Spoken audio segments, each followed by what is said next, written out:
Sada će govoriti poštovana zastupnica Karolina Vidović Krišto. Izvolite.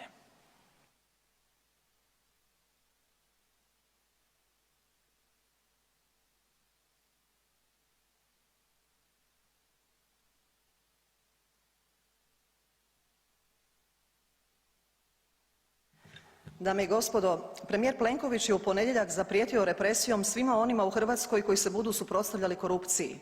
Plenković tom izjavom svjedoči da se počeo gubiti jer ne podnosi stres i time povezani strah iz razloga što je uhvaćen u otvorenoj korupciji. Plenković je u korupciji od slučaja Borg, INA, Softvera, Gabrijele Žalac. U bilo kojoj drugoj članici Europske unije situacija u kojoj se Hrvatska nalazi ne bi bila moguća jer bi profesionalni mediji i funkcionalno pravosuđe svojim djelovanjem onemogućili ovakovo bezakonje. Hrvatski građani nisu izloženi samo korupciji već i sustavnom omalovažavanju i vrijeđanju od strane vladajućih odnarođenih elita. Prije nekoliko dana objavljena je vijest da se zagrebački gradonačelnik Tomašević dogovorio sa sindikatima o povećanju plaća.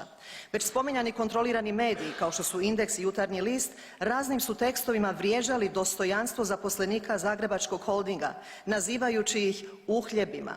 Znači uhljebi su zaposlenici Čistoće, Zrinjevca, Vodovoda, Plinare, domova zdravlja ili domova umirovljenika.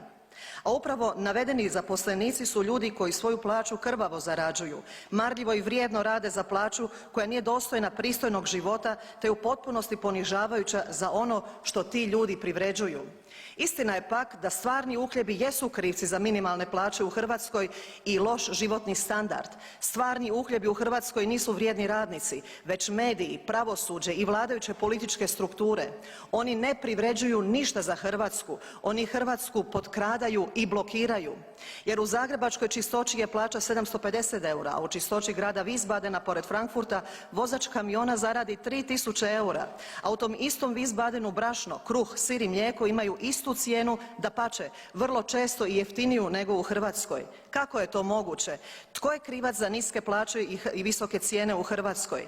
Krivce za niske plaće vidjeli smo u aferi INA u kojoj se ukralo milijardu kuna. Tu pljačku čak nitko ne bi ni primijetio unatoč brutalnom iznosu da je prvooptuženi Davor Škugor bio lukaviji i novce transferirao u inozemstvo umjesto na račun svoga umirovljenoga oca. Za premijera Plenkovića su pak lopovluci potrošena tema. Time poručuje da su Francuzi, Nijemci, Austrijanci, Slovaci i Rumunji glupi i nisu mudri kao on jer se tamo afere rasvjetljavaju, ukradeno se vraća pokradenima, a onaj tko ima odgovornost za krađu biva procesuiran.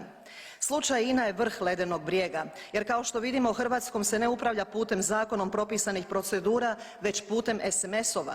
Tako glasnogovornik Vlade Marko Milić naređuje državnim tvrtkama koga se ima zaposliti. To znači natječaji za zapošljavanje su obična predstava za javnost. Predsjednik Sabora Jandroković pak protivno svakoj logici i svojim zakonskim ovlastima određuje koliko će i koja firma dobiti drvne građe. Je li se što dogodilo predsjedniku Sabora koji je inače glavni kočničar parlamentarizma u Hrvatskoj? Nije. Jer Jandroković koji je kompromitiran još od vremena Sanadera, Hrvatski sabor je blokirao te je Hrvatski sabor najgore funkcionirajući parlament u cijeloj Europskoj uniji.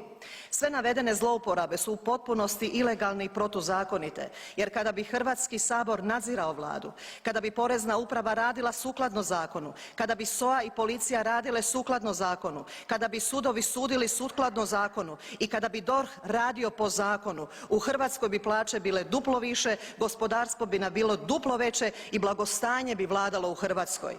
Ali odnarođene elite nemaju mjere u svojim zlouporabama. Tako primjerice Državno sudbeno vijeće imenuje za predsjednika Županijskog suda u Splitu Bruna Kleina, čovjeka koji je javno uhvaćen kako za vrijeme lockdowna pijanči s bivšim gradonačelnikom Željkom Kerumom. Znači poljoprivrednika u Varaždinu se zbog obrađivanja vlastitoga polja drakonski kažnjava jer nije poštivao zabrane u lockdownu. Britanski premijer Boris Johnson je morao podnijeti ostavku zbog kršenja pravila u lockdownu.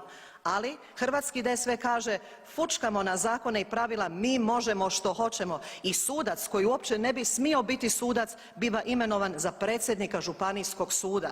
S obzirom na sve navedeno u potpunosti je jasno da se stječu uvjeti za odlučno suprotstavljanje svih demokratski mislećih ljudi protiv općeg bezakonja u kojemu se nalazi Hrvatska. Hrvatska se nalazi u svojevrsnoj okupaciji korumpiranih struktura i zato je domoljubna i građanska dužnost suprotstaviti se ovoj društvenoj dekadenciji koja vlada Hrvatskom. I budite svjesni i vi iz DSV-a, vi iz vlade, vi iz vladajuće većine da će vam se ogromna većina hrvatskih građana suprotstaviti i neće trpjeti poniženja i obespravljenost koju činite. Stići će vas zaslužena kazna.